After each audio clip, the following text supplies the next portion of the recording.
है। आखिर क्या है पूरा मामला, कैसे सामने आया ये खुलासा और कानून इस पर क्या कहता है, देखिए हमारी ये विशेष रिपोर्ट में। एक पुरानी कहावत है, जहाँ न जाए रवि वहाँ जाए कवि। यानी जहाँ सूरज की रोशनी भी न पहुँचे वहाँ कल्पना और विचार पहुँच जाते हैं। लेकिन समय बदला, तकनीक बदली और अब दुनिया हमारी हथेली में सिमट चुकी है। आज का बच्चा बोलना बाद में सीखता है, लेकिन मोबाइल चलाना पहले सीख जाता है। खाना खिलाना हो तो मोबाइल, रोना बंद कराना हो तो मोबाइल, व्यस्त रखना हो तो मोबाइल। धीरे धीरे यही मोबाइल बच्चों की दुनिया बन जाता है। लेकिन सबसे बड़ा सवाल यह है कि आखिर उस दुनिया में बच्चा देख क्या रहा है, वह किससे बात कर रहा है, उसे कौन सा कंटेंट दिखाया जा रहा है, कौन उसे प्रभावित कर रहा है। अक्सर इन सवालों का जवाब माता पिता के पास भी नहीं होता। डिजिटल युग में भी यही सबसे बड़ी चुनौती है और इसी चुनौती ने एक बार फिर दुनिया का ध्यान अपनी ओर खींच लिया है। सोशल मीडिया प्लेटफॉर्म इंस्टाग्राम, जिसकी पेरेंट कंपनी मेटा प्लेटफॉर्म्स है, बच्चों के यौन शोषण से जुड़े कथित विज्ञापनों को लेकर गंभीर विवाद में घिर गई है। केंद्र सरकार ने कंपनी को नोटिस जारी किया है। सूत्रों के मुताबिक इलेक्ट्रॉनिक्स एवं सूचना प्रौद्योगिकी मंत्रालय यानी मेटी इंस्टाग्राम को ऐसे सभी कंटेंट और विज्ञापनों को तत्काल हटाने का निर्देश दिया है जो बच्चों के यौन शोषण से जुड़ी सामग्री तक पहुंच उपलब्ध कराते हों। पूरे विवाद की शुरुआत बीबीसी की एक जांच से हुई। रिपोर्ट के मुताबिक जांच के लिए भारत में एक बिल्कुल नया इंस्टाग्राम अकाउंट बनाया गया। यह अकाउंट किसी संदिग्ध गतिविधि में शामिल नहीं था। शुरुआत में इस अकाउंट से सामान्य लोगों को फॉलो किया गया, साधारण पोस्ट देखे गए और बिल्कुल एक आम यूजर की तरह व्यवहार किया गया। मकसद सिर्फ इतना था कि यह समझा जा सके कि इंस्टाग्राम का रिकमेंडेशन एल्गोरिदम एक सामान्य यूजर को किस तरह का कंटेंट दिखाता है। लेकिन कुछ ही दिनों में तस्वीर बदलने लगी।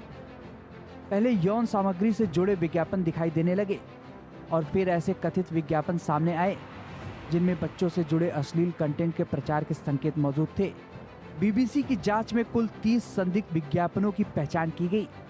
इनमें से लगभग 20 विज्ञापन वयस्क अश्लील सामग्री से जुड़े बताए गए, जबकि कई विज्ञापनों में ऐसे शब्दों का इस्तेमाल किया गया जो बच्चों के यौन शोषण की ओर इशारा करते थे।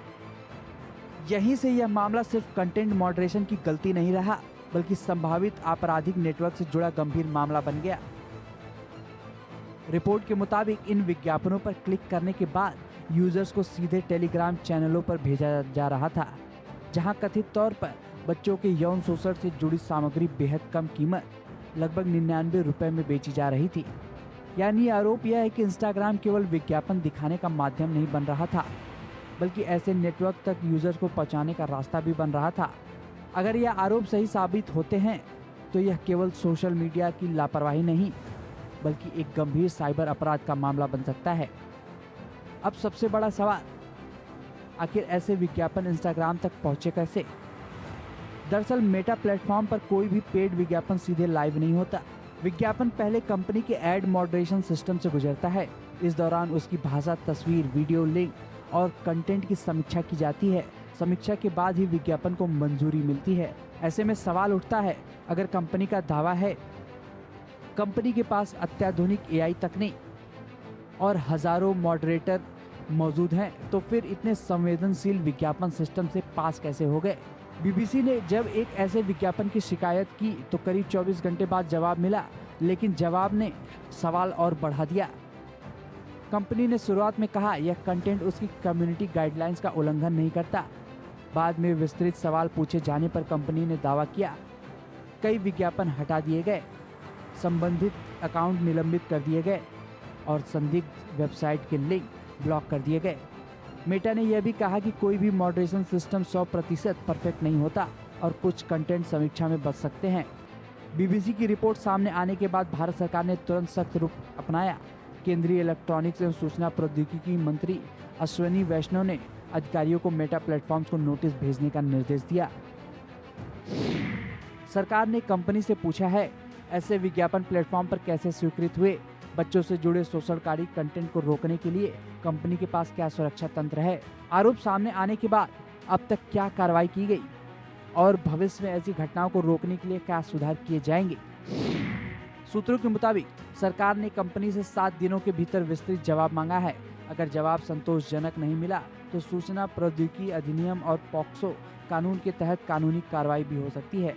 सरकार का यह भी मानना है कि कंपनी थर्ड पार्टी कंटेंट का हवाला देकर जिम्मेदारी से बच नहीं सकती, क्योंकि यह सामान्य पोस्ट नहीं बल्कि भुगतान लेकर चलाए गए विज्ञापन थे, जिनसे कंपनी को आर्थिक लाभ भी मिलता है। वहीं मेटा प्लेटफॉर्म्स का कहना है कि बच्चों के यौन शोषण से जुड़ी सामग्री के खिलाफ उसकी जीरो टॉलरेंस पॉलिसी है। कंपनी के मुताबिक आर्टिफिशियल इंटेलिजेंस की मदद से संदिग्ध कंटेंट की पहचान की जाती है। विशेषज्ञों की टीमें लगातार नए सुरक्षा उपाय विकसित करती रहती हैं। आपत्तिजनक वेबसाइटों के लिंक ब्लॉक किए जाते हैं, अपराधियों के अकाउंट हटाए जाते हैं और अन्य टेक कंपनियों के साथ भी जानकारी साझा की जाती है। मेटा का कहना है कि उसके प्लेटफॉर्म पर अरबों उपयोगकर्ता हैं और अपराधी लगातार नए तरीके अपनाते रहते हैं, इसलिए सुरक्षा व्यवस्था को लगातार मजबूत किया जा रहा है। लेकिन इस पूरे विवाद में सबसे महत्वपूर्ण भूमिका सिर्फ सरकार या कंपनी की नहीं बल्कि माता पिता की भी है।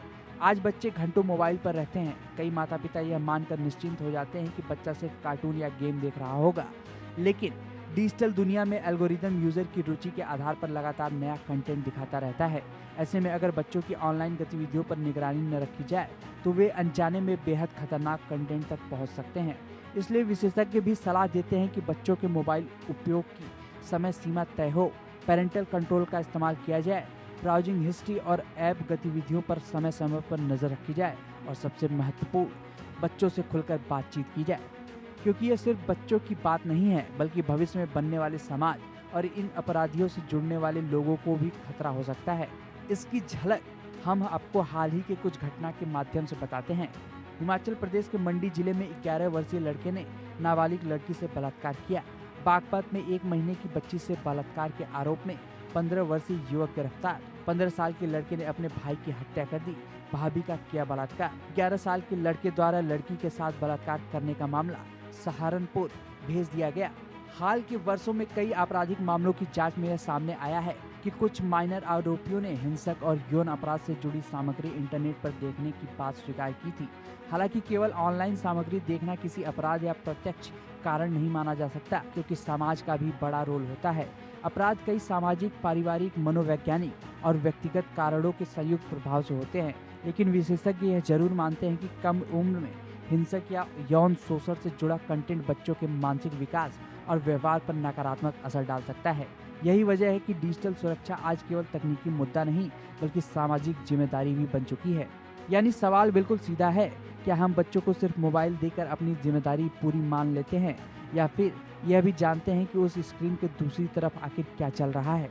डिजिटल सुरक्षा की शुरुआत किसी कानून से नहीं बल्कि घर से होती है। कानून साफ कहता है कि बच्चों के यौन शोषण से जुड़ी सामग्री का निर्माण, संग्रह, प्रसार, खरीद, बिक्री या उसे उपलब्ध कराना भारत में गंभीर अपराध है। सूचना प्रौद्योगिकी अधिनियम की धारा 67B और पॉक्सो कानून ऐसे मामलों में कड़ी सजा का प्रावधान करते हैं, लेकिन कानून तब लागू होता है जब अपराध हो चुका होता है। असल चुनौती अपराध को होने से पहले रोकना है। इंस्टाग्राम और मेटा प्लेटफॉर्म से जुड़ा यह विवाद सिर्फ एक कंपनी पर उठे सवालों तक सीमित नहीं है, बल्कि यह पूरी डिजिटल दुनिया के सामने खड़ी उस चुनौती की याद दिलाता है, जहां तकनीक जितनी तेजी से आगे बढ़ रही है उतनी ही तेजी से बच्चों की ऑनलाइन सुरक्षा को मजबूत करना भी जरूरी हो गया है।